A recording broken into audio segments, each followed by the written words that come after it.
Unknowingly कई बार हम ऐसी कुछ बातें बोल जाते हैं अपने बच्चों के सामने ऑन डेली बेसिस जिसका बच्चों की ग्रोथ एंड डेवलपमेंट में एक लॉन्ग टर्म निगेटिव इम्पैक्ट होता है।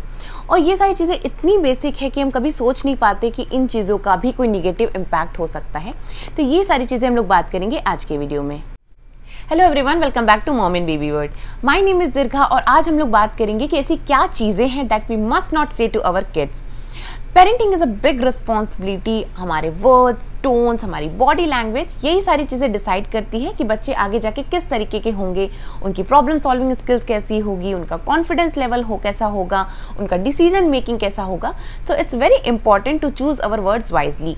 सो यही सारी चीज़ें हम लोग बात करने वाले हैं आज के वीडियो में। So make sure to watch this video till the end. और वीडियो स्टार्ट करने से पहले एक रिक्वेस्ट, अगर आपको ये वीडियो पसंद आए तो प्लीज़ इसे ज़रूर लाइक करें और हमारे चैनल को भी सब्सक्राइब करें। अब बेल आइकन को भी हिट करें ताकि जब भी हम कोई नया पोस्ट करते हैं उसका एक नोटिफिकेशन आ जाएगा आपके पास। आप हमें इंस्टाग्राम पे भी फॉलो कर सकते हैं जिसकी लिंक आपको नीचे डिस्क्रिप्शन बॉक्स में मिल जाएगी। Now let's get into the detail of this video. No, wait, stop, don't touch it, don't do that, ये सारी चीज़ें जो आई एम श्योर हर पेरेंट यूज़ करते हैं ऑन एवरी सिंगल डे, क्योंकि बच्चे आउट ऑफ क्यूरियोसिटी कुछ ऐसी चीज़ें करते हैं जिसे हमें रोकना ही पड़ता है और इंस्टेंटली हमारे मुंह से यही सारे शब्द निकलते हैं उन्हें रोकने के लिए।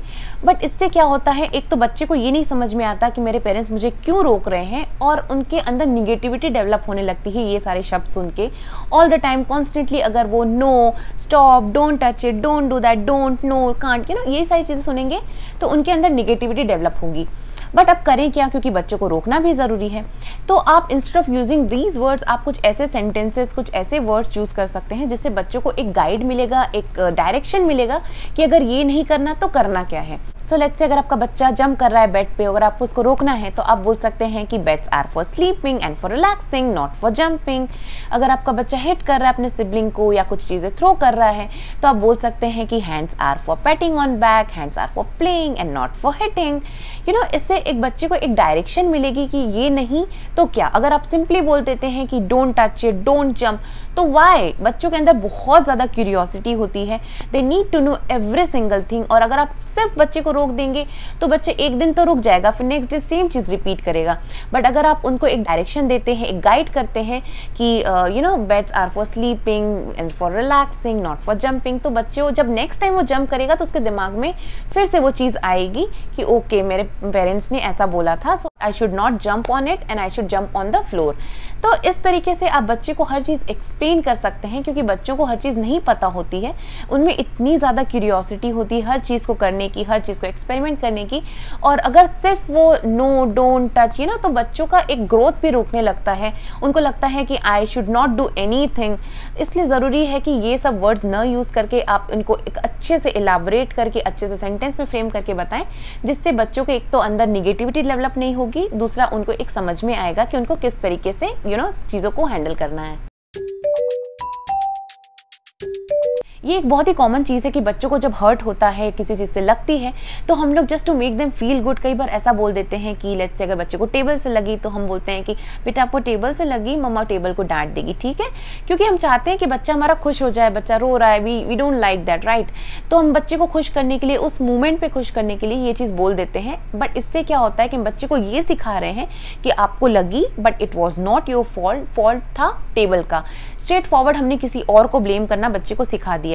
तो यहाँ पे बच्चे को अपनी रिस्पॉन्सिबिलिटी कभी नहीं समझ में आएगी और आगे जाके वो हमेशा लाइफ में दूसरों को ब्लेम करना सीखेगा। लेट्स से अगर बच्चे के मार्क्स कम आते हैं तो वो बोलेगा कि पेपर वॉज टफ। तो बच्चे को कभी भी ये नहीं सिखाना चाहिए कि दूसरों को आप उठा के ब्लेम कर दो। यहाँ पे आप ये बोल सकते हैं कि आपको टेबल से लगी, ऑफकोर्स आपके बच्चे को लगी है तो आप उसको बहुत सारा प्यार करें, बट आप बच्चे को ये सिखा सकते हैं कि आपको टेबल से लगी, ओके बेटा, you will be fine, next time be more careful. अगर आप ऐसी कोई शार्प चीज़ें देखते हो तो just little bit more careful, okay. तो यहाँ पे बच्चे को अपनी रिस्पॉन्सिबिलिटी भी समझ में आई कि अच्छा नेक्स्ट टाइम वो अगर ऐसी कोई भी चीज़ देखेगा जहाँ पे उसको थोड़ा सा केयरफुल रहना चाहिए तो वो केयरफुल रहना सीखेगा। प्लस उसको यहाँ पे ये भी थोड़ा समझ में आया कि it was little bit my fault also, मैं देख के नहीं चल रहा था जिसकी वजह से मुझे लगी। और अगर आप स्ट्रेट फॉरवर्ड ये बोल देते हैं कि मैं टेबल को डांट दूंगा या जो भी चीज़ जिससे भी बच्चा हर्ट हुआ है, तो बच्चे को इससे ब्लेम करना आ जाएगा और लाइफ लॉन्ग बच्चे फिर धीरे धीरे आगे जाते जाते लोगों को ब्लेम करने लगते हैं और खुद पे कभी कोई फॉल्ट नहीं लेते हैं। सो इट्स वेरी इंपॉर्टेंट कि बच्चों को अपनी रिस्पॉन्सिबिलिटी भी सिखानी चाहिए, प्यार से ऑफ कोर्स, बट उनको एट द सेम टाइम ये भी समझ में आना चाहिए कि लाइफ में जो भी हो रहा है उसके लिए थोड़ा बहुत मैं रिस्पॉन्सिबल भी हूँ। Stop crying. Boys never cry. Big girls never cry. Never do that. Crying is an emotion which we all need to express. हम बड़े भी रोते हैं जब हम हर्ट होते हैं, तो बच्चों के लिए तो और कॉमन चीज़ है। बच्चे बहुत जल्दी हर्ट होते हैं चीज़ों से, it may be silly for us, पर बच्चों के लिए वो बहुत बड़ी चीज़ हो सकती है। इसलिए बच्चों को कभी भी रोना से रोकना नहीं चाहिए, क्योंकि ये एक तरीका होता है अपने फीलिंग को एक्सप्रेस करने का। और अगर आप रोकेंगे बार बार स्टॉप क्राइंग बोल के, तो बच्चे को कन्फ्यूजन होगा, उसे लगेगा कि मेरी feelings are not that important, और वो आगे जाके लाइफ में अपनी चीज़ें आपके साथ शेयर नहीं करेगा। तो इसलिए बच्चों को बिल्कुल भी नहीं रोकना चाहिए, और जितनी फीलिंग, जितने इमोशंस बाहर आते हैं, it's good for the development of a child. इसीलिए जब भी बच्चा रो रहा है तो लेट देम फिनिश क्राइंग। आप उनके पास बैठे, आप उन्हें पूछें कि is anything bothering you, let's sit and talk and let's sort it out. तो बच्चे को भी लगेगा कि उसकी जो फीलिंग्स है वो भी इंपॉर्टेंट है, और बच्चा आपके साथ चीज़ें शेयर भी करेगा आगे जाके। इसलिए ज़रूरी है कि बच्चों को कभी भी रोने से रोकना नहीं चाहिए, भले वो आपके लिए बहुत छोटी बात हो, पर बच्चों के लिए छोटी छोटी चीज़ें भी बहुत बड़ी होती है, और उनके लिए बहुत ज़रूरी है उनकी हर फीलिंग को एक्सप्रेस करना। Talk to them, sit with them and try to figure it out rather than saying stop crying, क्योंकि बच्चा इससे कंफ्यूज होगा और अपने इमोशंस को वो धीरे धीरे अपने अंदर रखने लगेगा, जो कि बच्चों के लिए या इवन बड़ों के लिए भी बिल्कुल भी अच्छा नहीं होता है। Good job, great job. I am sure ये सारी चीज़ें हर पेरेंट यूज़ करते हैं, क्योंकि बच्चे इतना सा भी कुछ अचीव करते हैं तो वी रियली फील प्राउड, और हमारे मुंह से ये सारी चीज़ें निकलने लगती हैं, good job, great job, you know, you did an amazing job. तो इसमें कुछ गलत भी नहीं है, क्योंकि बच्चों को अप्रिशिएट तो करना ही चाहिए, बट अगर आप कॉन्स्टेंटली ये सारे वर्ड्स यूज़ करेंगे तो बच्चे को ये नहीं समझ में आएगा कि इसमें गुड क्या था, इसमें ग्रेट क्या था। सो आप rather than using this words, आप कुछ अच्छे सेंटेंसेस बोल सकते हैं बच्चे को, जिससे बच्चे को समझ में आएगा कि इसमें से अच्छा क्या था, यू नो, क्या ऐसी चीज़ थी जो उसने अचीव की है। सो लेट्स से अगर आपके बच्चे के अच्छे मार्क्स आते हैं तो आप बोल सकते हैं you got all A's, you must have really worked hard. तो यहाँ पे बच्चे को ये समझ में आया कि मेरे सारे एज आए हैं, तो इसका मतलब है कि मैंने वर्क हार्ड किया तो मुझे अच्छे मार्क्स मिले, अगर मैं अच्छा नहीं करता तो मुझे नहीं मिलते, यू नो। उसको ये समझ में आएगा कि हार्ड वर्क का रिजल्ट, आउटपुट जो होता है वो अच्छा होता है। तो इस तरीके से बच्चों का थॉट प्रोसेस चलेगा, एक थिंकिंग होगी। अगर आप सिंपली मार्क्स देके बोलेंगे ग्रेट जॉब, तो यहाँ पे बच्चे को समझ में नहीं आया कि क्या ग्रेट था उसमें से। और अगर आपने यही चीज़ को दूसरे वे में बोला कि you must have really worked hard, तो बच्चे को समझ में आएगा कि okay, I worked hard, that's why I got this marks. तो बच्चों का थिंकिंग प्रोसेस इसी तरीके से डेवलप होता है। जैसे वर्ड्स हम यूज़ करते हैं, जैसे सेंटेंसेस हम यूज़ करते हैं, उसी तरीके से बच्चों का दिमाग चलता है। So it's very important to choose your words wisely. लड़के किचन में नहीं आते, लड़कियां ये सारे काम नहीं करती। Pink are for girls, blue are for boys. Never say all this things to your kids. अगर आप बच्चों को शुरू से ही ये सारी चीज़ें सिखाएंगे कि लड़के लड़कियों में इतना सारा डिफरेंस होता है, जेंडर इनइक्वालिटीज़ के बारे में, तो आगे जाके इसका क्या इम्पैक्ट हो सकता है वो हम सोच भी नहीं सकते। हम अपनी सोसाइटी में देखते हैं कितने सारे डिफरेंसेस होते हैं। इसलिए बहुत ज़रूरी है कि बच्चों को ये सारी चीज़ें बिल्कुल भी नहीं सिखानी चाहिए। बच्चों को हमेशा बोलना चाहिए कि कोई भी काम हो, it has nothing to do with gender. This way उनका दिमाग इसी तरीके से डेवलप होगा आगे जाके भी, और आगे जाके भी यू नो उनके मन में कभी भी नहीं आएगा कि ये काम लड़के नहीं करते या ये काम लड़के नहीं करती। सो इट्स वेरी वेरी इंपॉर्टेंट कि आप बच्चों को ये सारी चीज़ें कभी भी ना सिखाएं। Next thing is both the parents should be on the same place. So let's say अगर बच्चे को मूवी देखनी है, वो अपने पापा के पास गया कि dad I want to watch movie, और उसके डैड ने बोला कि नो बेटा, may be after some time you can watch it. फिर बच्चा जाता है अपनी मम्मा के पास कि मम्मा I want to watch it, और उसकी मम्मा अगर टीवी ऑन करके दे देती है, तो यहाँ पे दो चीज़ गलत होगी। वो ये कि पहली चीज़ उसको लगेगा कि my mom is better than my dad, क्योंकि डैड ने तो मना कर दिया। दूसरी चीज़ है कि उसको बच्चे को ये भी नहीं समझ में आएगा कि उसके डैड ने मना क्यों किया। अगर आप दोनों सेम पेज पे रहेंगे तो बच्चे को ये समझ में आएगा कि अगर दोनों मना कर रहे हैं then there must be something, कुछ रीज़न होगा जिसकी वजह से लोग मना कर रहे हैं। बट अगर एक पेरेंट अग्री करता है, दूसरा डिसअग्री कर देता है, तो बच्चे को लगेगा कि एक पेरेंट बेटर है दूसरे से, और उसको ये भी नहीं समझ में आएगा कि रीज़न क्या था आपके डैड ने उस चीज़ को मना करने का। सो इट्स वेरी इंपॉर्टेंट कि अगर एक पेरेंट किसी चीज़ के लिए ना बोल रहा है तो दूसरा parent should also stick to it, और both the parent should be on the same page. बेटा आप अभी छोटे हो, आपसे नहीं होगा, नेवर एवर से दैट। अगर बच्चा कोई चीज़ करने की कोशिश कर रहा है इररिस्पेक्टिव ऑफ हिज और हर एज, आप उसे करने दे। आप हमेशा बच्चे को मोटिवेट करें। अगर बच्चा कोई भी चीज़ करने की कोशिश कर रहा है और आप बीच में इंटरप्ट करके ये बोलते हैं कि बेटा आप अभी छोटे हो, तो बच्चा डीमोटिवेट हो जाएगा। उसे लगेगा कि ओके ये मेरे बस का नहीं है, you know I should not do this.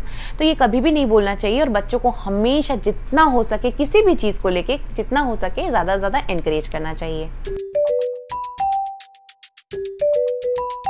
Let me help you, never do that. अगर बच्चा कोई चीज़ खुद से करने की कोशिश कर रहा है तो बिल्कुल भी इंटरप्ट ना करें।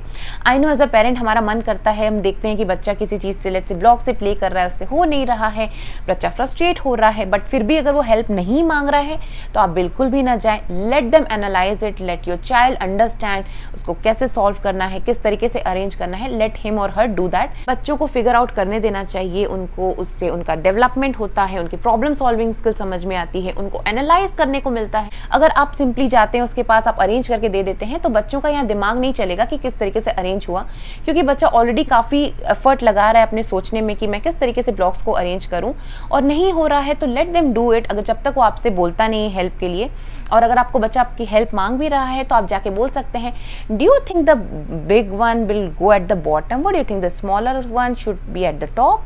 तो इस तरीके से आपने बच्चे को थोड़ी सी हिंट दे दी और बच्चा फिर अपने आप खुद से करने लगेगा। उसको समझ में आएगा कि कहाँ वो गलत जा रहा था और उसका प्रॉब्लम सॉल्विंग स्किल्स जो है यहाँ पे डेवलप होती है।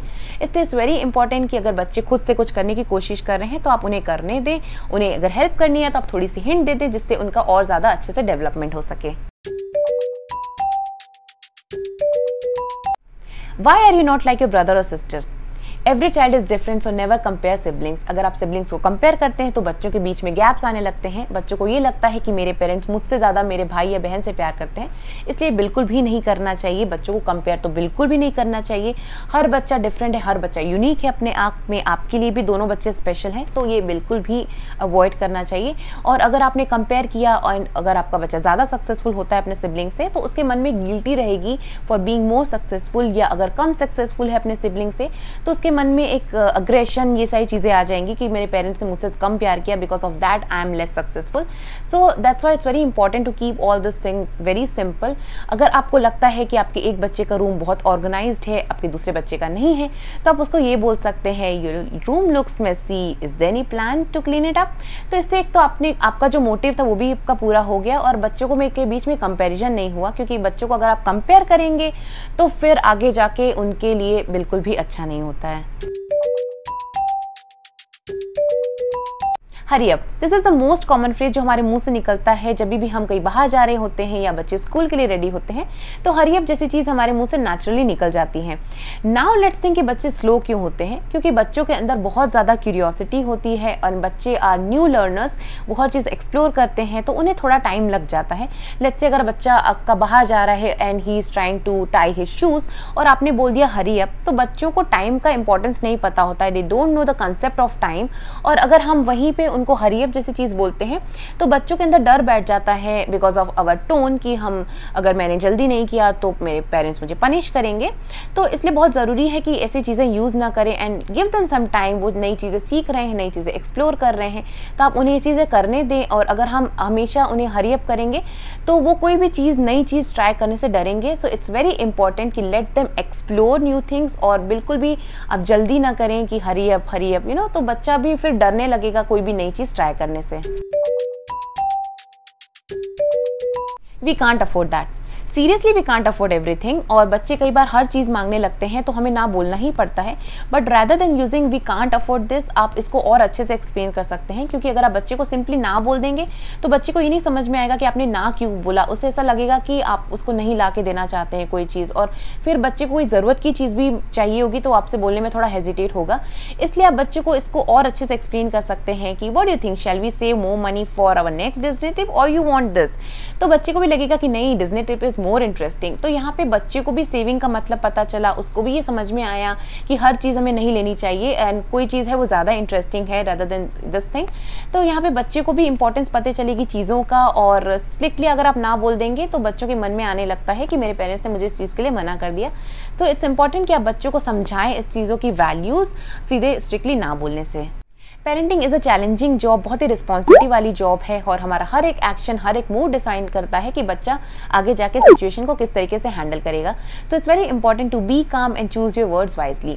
But we all are human, तो टाइम टू टाइम गलती होना, फ्रस्ट्रेट होना भी बहुत नेचुरल सी चीज़ है। तो अगर आपको कभी भी ऐसा लगता है कि आपने ऐसे कोई चीज़ कर दी जिससे आपको बाद में गिल्टी होती है, that's absolutely fine. Just apologise to your child, it's absolutely fine. इससे बच्चा ये सीखेगा कि गलती अगर होती है तो अपोलोजाइज करते हैं, और गलती तो हर किसी से होती है, we all are human. But अगर आप बच्चे को अपोलोजाइज करेंगे तो बच्चे को भी ये लगेगा, ये समझ में आएगा कि गलती होने के बाद मुझे अपोलोजाइज करना चाहिए। सो इट्स वेरी इंपॉर्टेंट कि बच्चों को आप हर तरीके से सपोर्ट करें, एनकरेज करें, मोटिवेट करते रहें, ताकि बच्चा आगे जाके हर सिचुएशन को अच्छे से हैंडल कर सके। तो आपको ये सारे टिप्स कैसे लगे मुझे कमेंट सेक्शन में लिख के जरूर बताएं, and don't forget to hit the like button and subscribe our channel. See you in the next video, bye bye.